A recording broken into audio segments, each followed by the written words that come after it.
Hello, my name is Lund. I'm a third year student at Embry-Riddle Aeronautical University, just up the street in Prescott.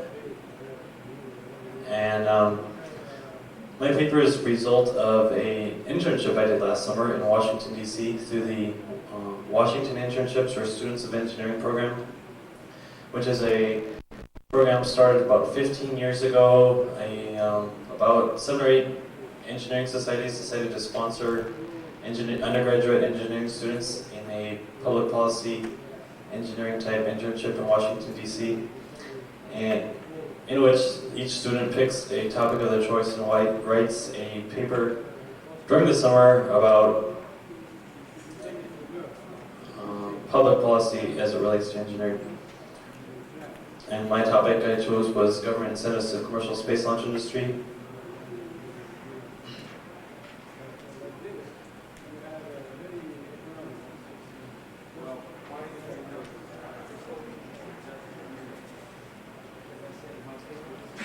This should not be new information for anybody.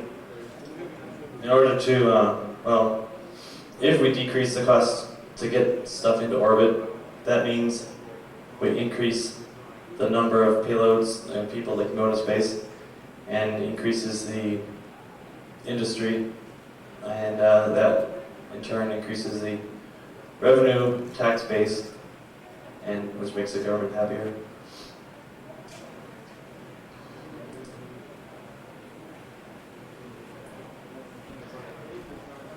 And the focus of this is to find out how industry can research, develop, and test new technologies and business practices to make access to space cheaper through government incentives, which I'll have to talk about later because there's many different kinds.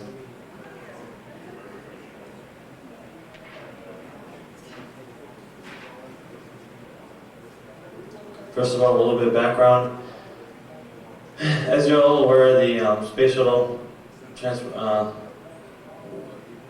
was started in the 70s as a national space transportation vehicle, and it resulted in being a couple million pounds of political and technical compromises, and ended up not doing any job very well.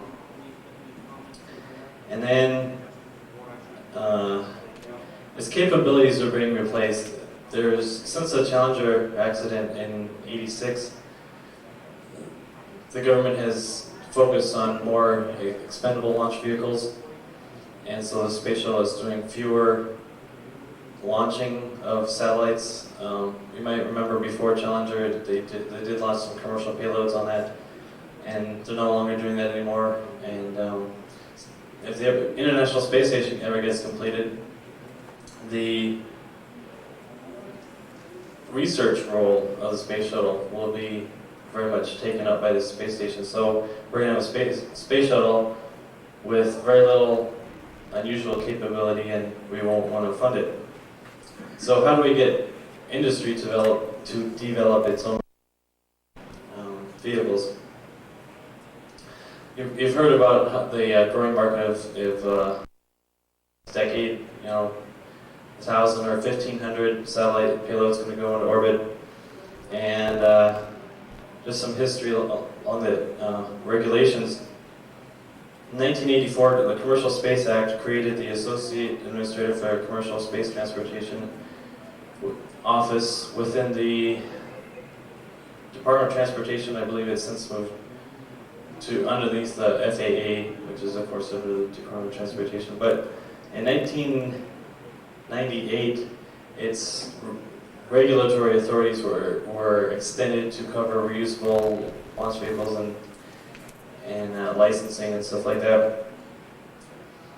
And then, kind of what I'm targeting in my paper is that in February 1999, from Louisiana proposed loan guarantees to kind of help the launch industry kind of get going. What the loan guarantees would mean that if a launch company took out a loan through a private bank, then the government, and they defaulted on the loan, the government would help them with up to $500 million, excuse me. And a lot of people think this is not such a good idea. I'm haven't really kept up since I wrote this paper last August about what happened to the bill, but you're gonna have to bear with me. And then, I don't know how many of you are familiar with indemnification of the space launch industry. It's basically, space launch provider has to insure up to a certain level of third-party liabilities for their launches, and then after that level, the government will help out. And that seemed to be a good thing to the launch industry, and that was extended, I think, another 5 or 10 years last year. And so there's not, the regulations exist, they're kind of shaky because the industry isn't going yet, I don't feel. It's not moving where it should be. Current legislation, I talked about a little bit. The engineering societies have positions. They say, yeah, it's a great thing, we should get the industry going, but they don't say how. And my paper was to look at the how. The industry positions are varied. Launch companies want a very closed market. Well, sorry. The U.S. launch companies want a very closed market so that they can have a larger share in the United States of launchers and kind of keep the costs, well, kind of corner the market, I guess. And I'll talk more about industry positions later. The federal agencies, NASA kind of really does want lower cost of space. They have expressed that they want to eventually procure all their launch services from the private industry. That means they have to get rid of the space shuttle, and that might happen later. Also, the Office of Space Transportation wants to get this going. And so far, the government policy influence is not very helpful, I don't think. In 1999, the National Defense Authorization Act said that satellites are now munitions. What this means is that the export controls are very much more strict, and we can't launch as much stuff overseas. And I believe there's something about launching foreign satellites on our systems. So that further decreases our, doesn't open us up to global competition, which I think is good.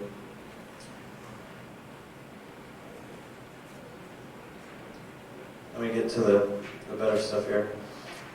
After looking at what kind of players are involved in this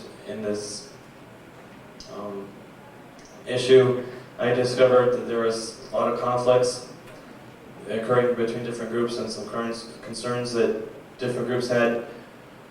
For example, the business environment is changing from a contract-based environment to a business-based. And that's going to change industry quite a bit because they have to actually, companies compete for contracts, but they don't compete as they would in the business market. And so that's going to change how they work internally quite a bit. There's always issues of national security about the U.S. has to maintain a certain level of launch capability at home to launch our own security satellites, as well as keep tabs on what other countries are doing as far as their launch capabilities. I know there's some concern with a couple countries right now, India, Pakistan, China. They're kind of watching that kind of closely.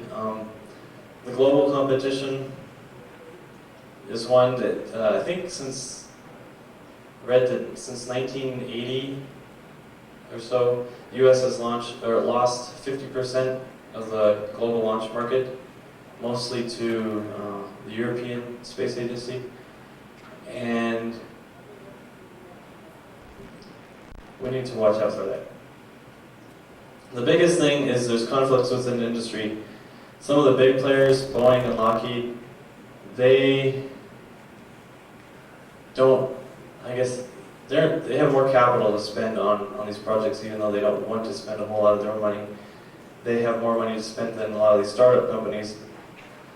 And I ran into a lot of cases where people working on Lockheed's Venture Store program, they're getting $1 billion, over $1 billion worth of government help on that, as well as people and facilities that aren't factored into that $1 billion.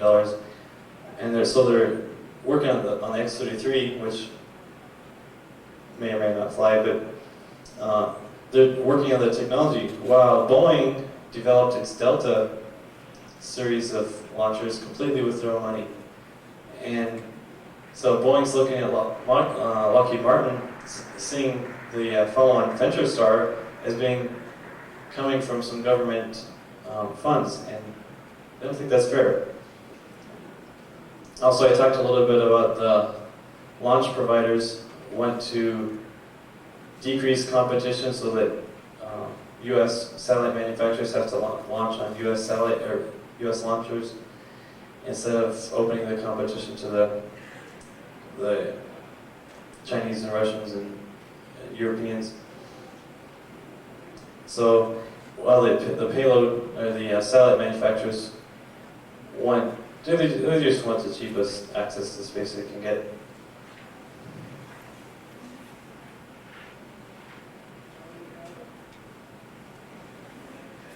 I analyzed several policy alternatives to the loan guarantees, and these were what I came up with as being most highly cited in the resources that I was looking at. First one I only looked at because that's what's going to happen if Congress decides not to do anything. There's so many different kinds of tax incentives, I didn't want to look at each of them individually, so I just kind of grouped them all in one. Advanced purchase is when you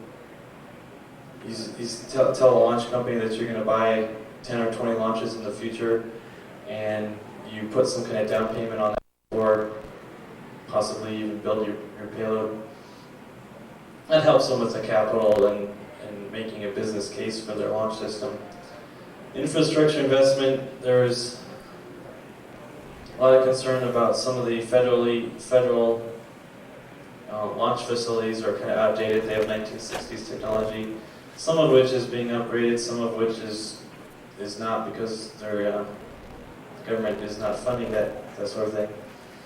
And I looked, this is primarily infrastructure investment of existing facilities. I didn't look at building new spaceports. I didn't look at commercially owned space today about spaceports. And the last one is research and development, which I'll talk about a little bit. And that's what government has been doing for a while. You know, you've got all these advanced programs, X-33, X-34, X-40, X-37. There's a whole bunch of them. And these are high risk, for the most part, high risk technology demonstration programs. The scientific results of which are open to most of the industry, so that everybody can make use of these, where a single company may not be able to fund their these programs on their own because of a lot of companies now. It seemed to me like when I was doing my research, a lot of companies are kind of cutting back on their R&D because they can't justify it to their stockholders as well as they can making quarterly profits. I mean, R&D takes a lot of time to show a return on the investment, and right now it seems like a lot of companies are trying to please their stockholders rather than thinking a little bit further down the road. And after I'll just say this up here. I looked at each of these alternatives from several different viewpoints. I looked at each of their 5 different aspects of each of them. One of them was effectiveness, how well it gets the job done. Efficiency, what you get in versus what you get out, equity, how fair is it to each of the players involved, and the flexibility, which is how well it can meet new conditions or obstacles without very much change. And then feasibility is how well it can be implemented with minimal change to the existing bureaucracy. And with that, I looked at how each of these alternatives met the objectives that were from talking to industry and different things. My objectives were stated as the commercial space launch industry as a whole being safer, more reliable, and more efficient at providing access to space at globally competitive prices, and create a business environment where this is suitable. The second objective was that each policy, or the policies, should be easily enacted and adaptable to new conditions. So, without going through each of the policies in depth, I'll just skip to my recommendations. And you have to remember that these are only after about 8 or 9 weeks worth of research, and they're far from complete because I didn't have a whole lot of time. But I feel that it's a good start, at least. Anyway, it seemed to me that tax incentives seem to be a really good thing, particularly for investors who invest in companies who are trying to get to space.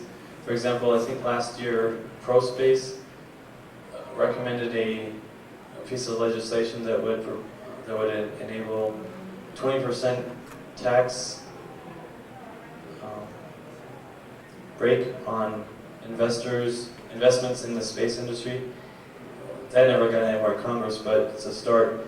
Another thing that's the good thing about this, if you give tax breaks to investors, that lets them pick who they want to help. And because when I was doing my analysis of this, I thought, if you get some private investors out there, of which there are lots, and how many of you have heard of the company SpaceVest, I believe it is? They do some investments in space industry type stuff.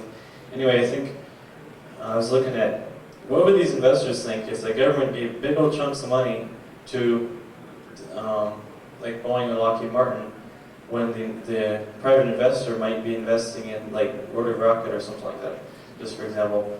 And I was thinking that would give these other companies maybe an unfair advantage, and certainly put these smaller companies behind, and the investors would want to invest even less in these more risky companies.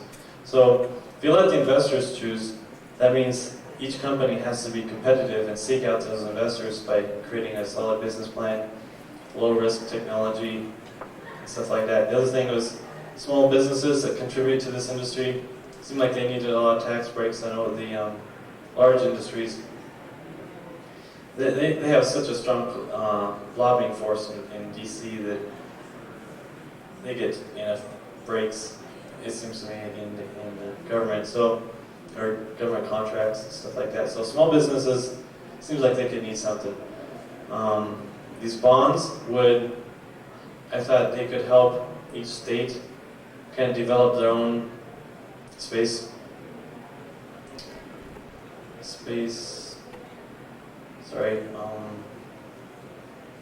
spaceport authority, space industry.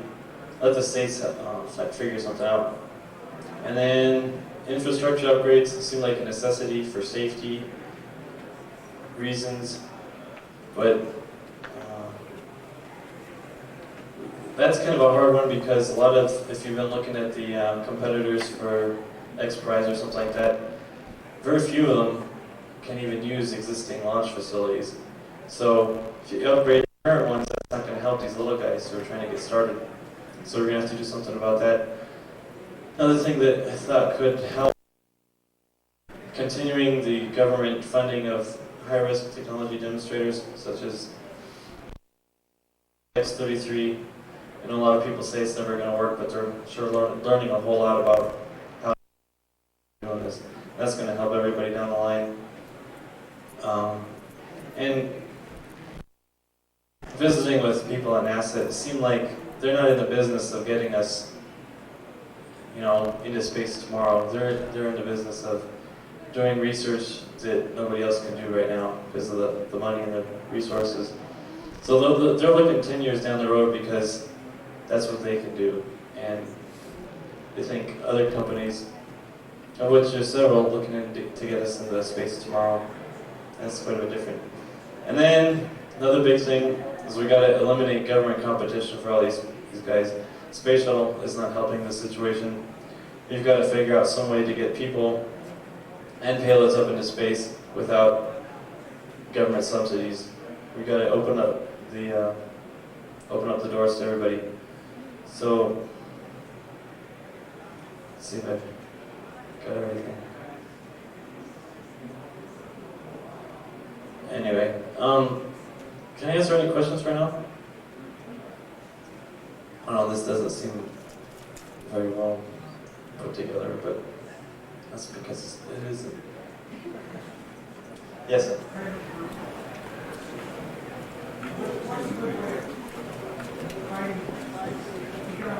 Oh, it's still live.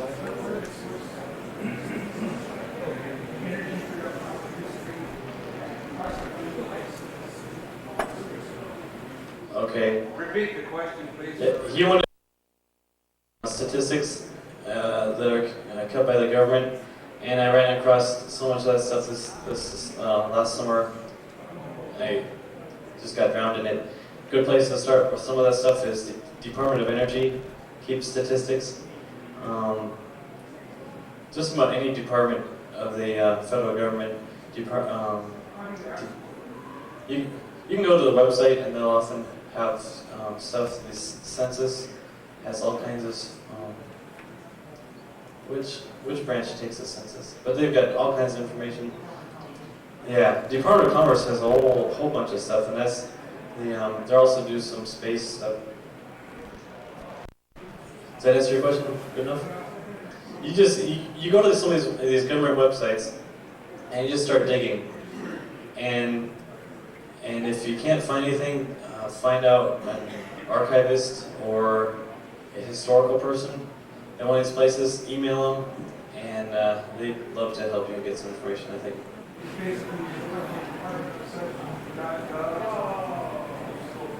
That's what I would do.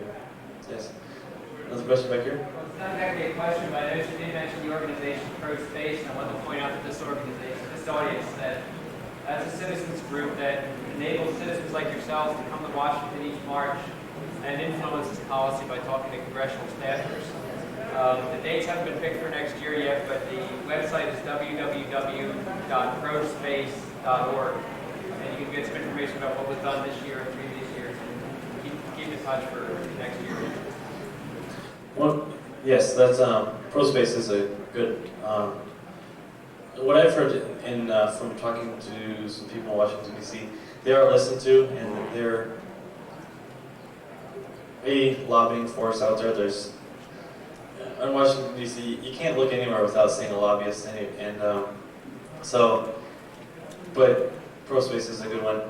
I just want to touch on one thing.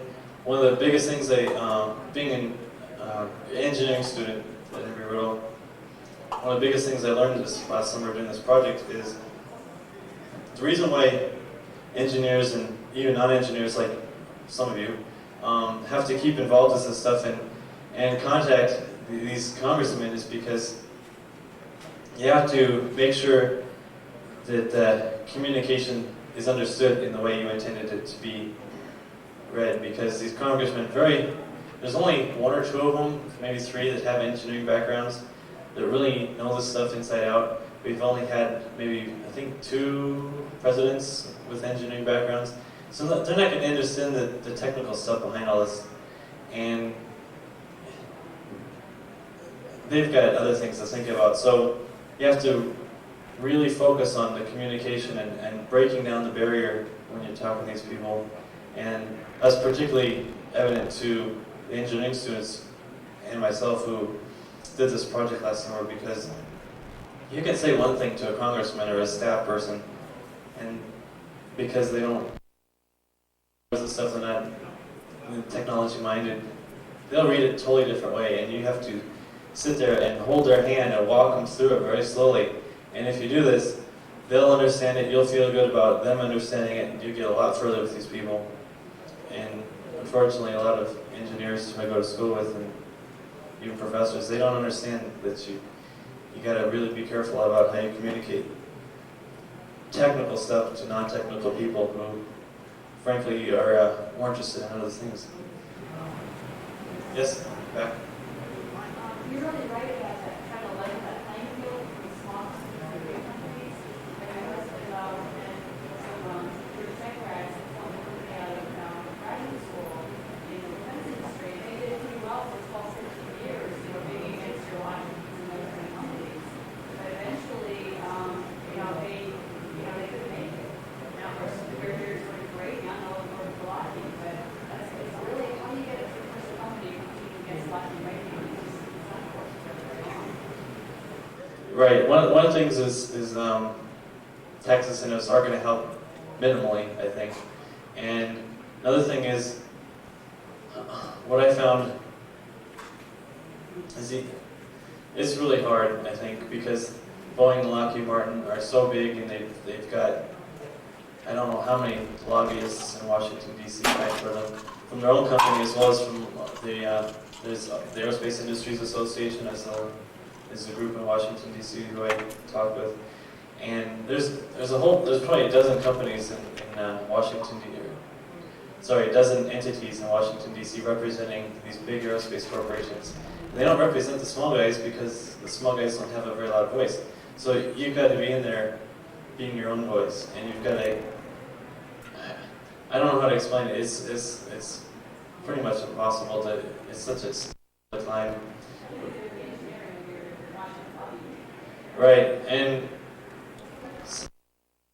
yeah, it was the small companies. I don't know how they do it, to be honest.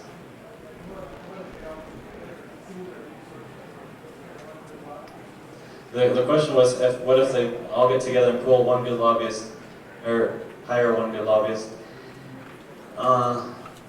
There's only so much one lobbyist can do, unfortunately, and the good ones are really expensive. I don't know how much they pull in each year, but it's amazing.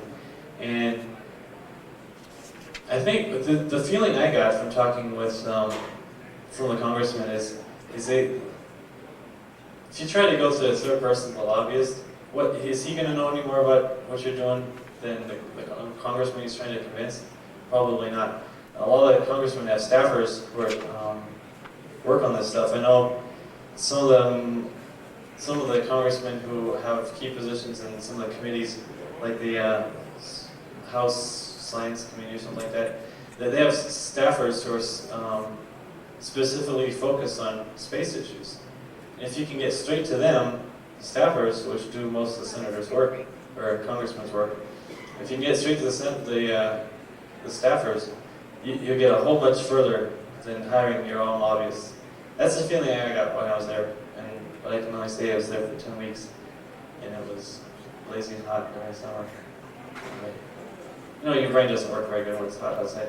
Yes? Okay, you had recommendations there for different incentives. What incentives are there right now? What incentives are there right now to the commercial space launch industry? Well, let's see. Can you think of it?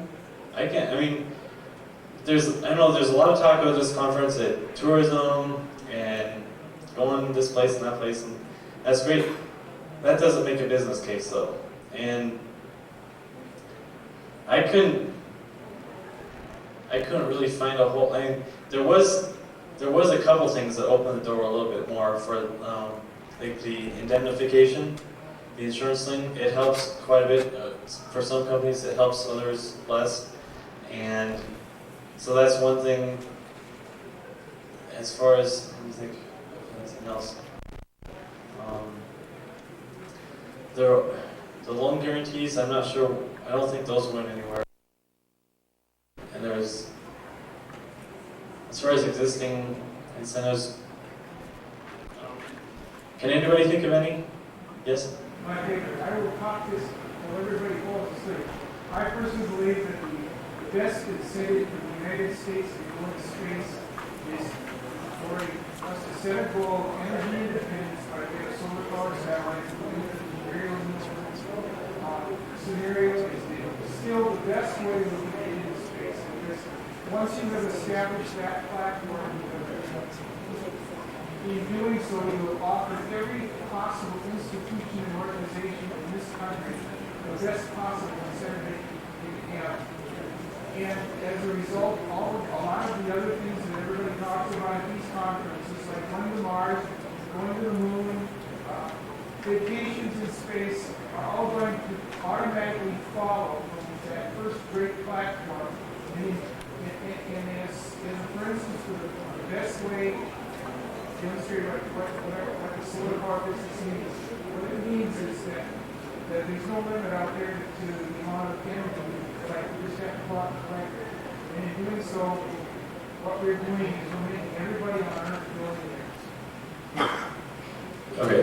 Americans always want to live better, and everybody in the world wants to live good Americans. This is the way we like to do it. Did everybody hear that? He's pushing space-based energy. And that's, from the position when I was writing this paper, that was more of a goal rather than something to open the doors here on Earth. I mean, because the goal of this paper was to look at policies and not regulations so much, but basically words, I guess that's the best way to describe it, that could, words enacted in legislations and contracts and stuff like that, but a tax code. But nevertheless, words that makes a business case seem better. Yes? I think the tax incentives have a lot of potential. People looking for ways to sell something that will allow people to invest. If you apply 100% that would allow a lot of investment. The thing is, the product has to be something that makes the economy stronger. And every year we become more and more dependent on imported carbon-based fuels. Carbon-based fuels are undesirable because of what they do to the atmosphere. If we can get to this clean system that clean up the atmosphere, and the result will be where everything like Social Security and stock will only be strengthened. Meaning all of these various incentives around that particular goal is going to be ways. Okay. Just to get a show of hands, how many people right now invest in some kind of space-oriented company? Through Space Fest or something else? Let's not count on Iridium. I'm looking, not so many the communication companies, but, well, that's sort of involved in it, but, like, somebody who's doing the X Prize competition or CAS Prize. Anybody investing in anything like that right now? 1 or 3, 4? Yeah, how many would do it if there was no taxes associated with the investment? A couple more? Well, let's do it. Talk to your congressman. Excuse me? Yes? Let me ask you a question. How many would do it if it was a 4-to-1 write-off? 4-to-1 tax write-off? I'll take that. About 1-to-1. Okay, how many do you think your friends and family members who are not involved in National Space Society whatsoever, how many think who are in the position to invest money, how many think they would invest in something space related if there was? Well, I've got an engineering background so far, and I don't know a whole lot about investing or taxes or any of that kind of stuff. So, by basically covering your losses. So So you make a donation that's say $10 million to a university, you can take that $10 million off your taxes. Is it dollar for tax or is it dollar for?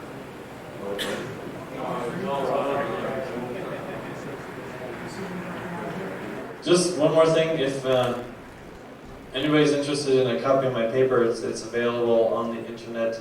I'm sorry I don't have a place to write it up here. But if you go to the website of this program that I did, it's this the Washington Internships for Students of Engineering. Let's see if this works. www.wise-intern.org. It's www.wise-intern.org. And as you poke around in there for a while through research products, go to 1999, I find my name and the title of my paper on there, and it's downloadable through portable document format, PDF format or something like that. And then you can look at it and email me or something like that with comments and suggestions and arguments. That's always fun. Any last comments or questions? I think I'm about out of time, am I?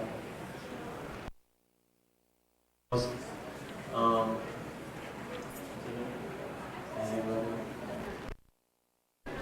Okay, thank you very much, and hopefully my next presentation